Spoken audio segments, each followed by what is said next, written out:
Let's talk about the eagles for a minute, because the mother eagle, after sitting on the eggs, protecting it with her life until they hatch, and going out and swimming and attacking prey and bringing back food until they grow, then turns around, the same beak that fed them and the same body that warms them, takes them out to cliffs and throws them over the edge. It is not that she has turned against her children, but she knows that they will never find their wings in safety.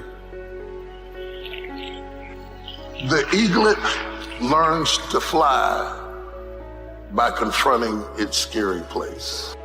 Expand yourself. Take yourself out your comfort zone.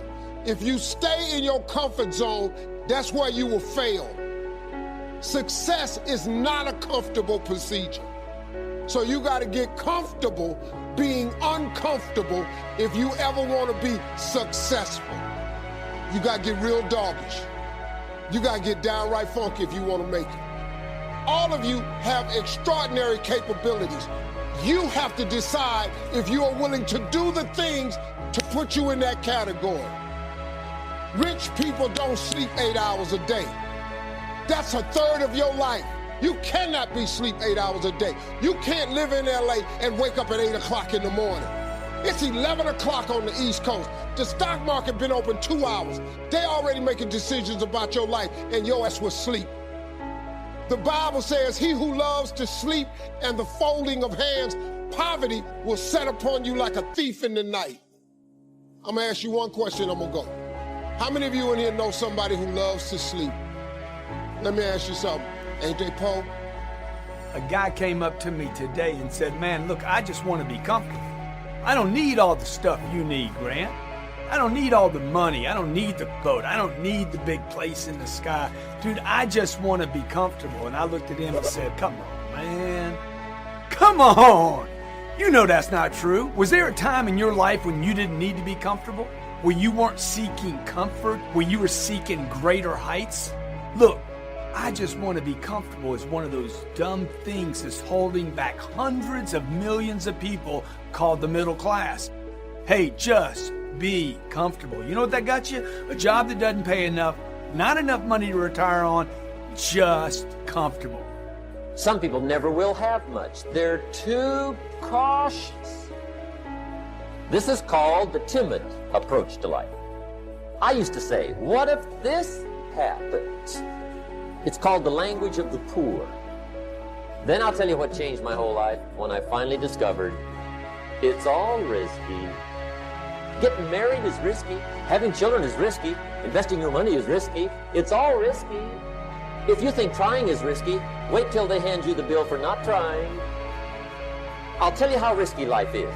You're not going to get out alive. The Englishman says, well, if that's the way it's going to work out, let's give it a go. Right, that's what it's for. Give it a go. Somebody says, yeah, but I'm looking for safety and security. Fine, then huddle in a corner.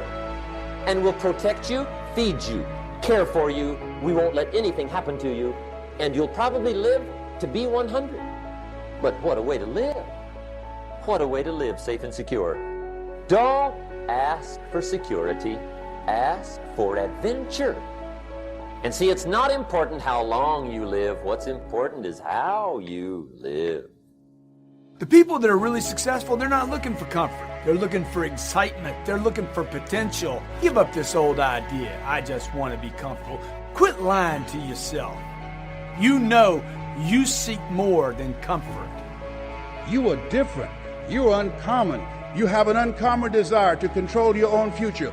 One great American said, I choose not to be a common man. It's my right to be uncommon if I can. I seek opportunity, not security. I do not wish to be a kept citizen, humbled and dulled by having the state look after me. I want to take the calculated risk, to dream and to build, to fail and to succeed. I refuse to live from hand to mouth. I prefer the challenges of life to the guaranteed existence. The thrill of fulfillment to the still calm of utopia. I will never cower before any master nor bend to any threat. It's my heritage to stand erect, proud and unafraid, to face the world boldly and say, This I have done, an uncommon desire to control your destiny. Give yourselves a round of applause. I was an executive with a nice salary. Everything was on track. And on Monday, the president of the company wanted to have a quick meeting with me, which wasn't unusual since he was my boss. But the meeting turned out to be even more brief than expected. He fired me. And while I could go on into the detail about how I felt, what I did to my self-esteem, my finances, and so on, what I now realize is while that event created the greatest amount of discomfort I had ever felt, the departure from my ordered life, that forever changed it for the better. You see, friends, what makes you comfortable can ruin you. And only in a state of discomfort can you continually grow. Pretty quickly, I became motivated to start a new journey. And after a couple of years of work with my new team, we had this epiphany on how to illustrate and apply the science of discomfort and growth. We called the concept the growth rings. You see, what dictates the size of a goldfish is its environment. The environments in which you work, live, and play. They're all a proverbial fishbowl that dictates your growth. So the first growth ring represents a low-performing, low-growth environment called stagnation. To imagine an environment such as this, think no further than our state and federal governments. Now, the antithesis of stagnation is chaos, also low growth and low performing. We see chaos occur at times in business mergers, natural disasters. Chaos is having zero predictability or control over inputs and outcomes. Next to stagnation is the most desirable environment, order. Order is knowing that what you do or what is happening in your environment leads to a predictable outcome. But comfort is also what makes order so dangerous. That anytime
continually do something or even think about something the same way, you'll eventually stop growing.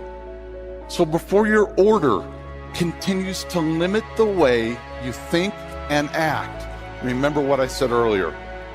Growth only occurs in a state of discomfort. When you feel discomfort hit, that means you've entered the complexity ring. Complexity is nothing more than changed order.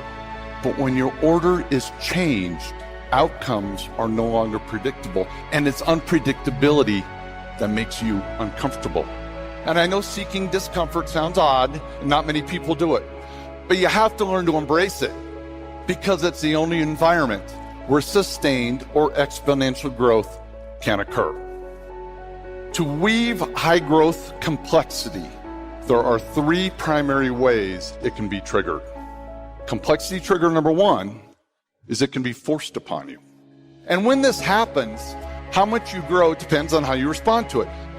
Complexity trigger number two, someone can help you get there. This is the role of parents, teachers, and bosses, because left on their own, people will consciously select the comfort of order. And they then need to be pushed into complexity in order to continue growing. But what if you're not lucky enough to live or work in a robust, high-growth environment? Well, the great news is everyone can trigger complexity at any time. So complexity trigger number 3, trigger it yourself. Dr. Serene Jones summarizes this concept very eloquently. She said, the constant facade of order hides the wilderness that is craving to seep out and teach us that life wasn't created to be what we think.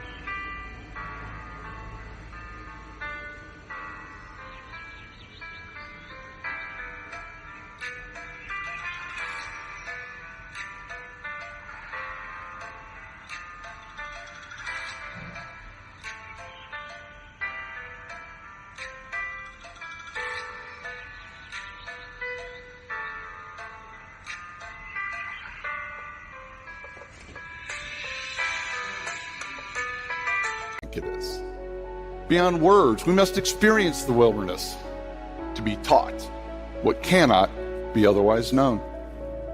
So friends, it's not the discomfort of losing a job, but it's order you should fear the most, because it is a threat.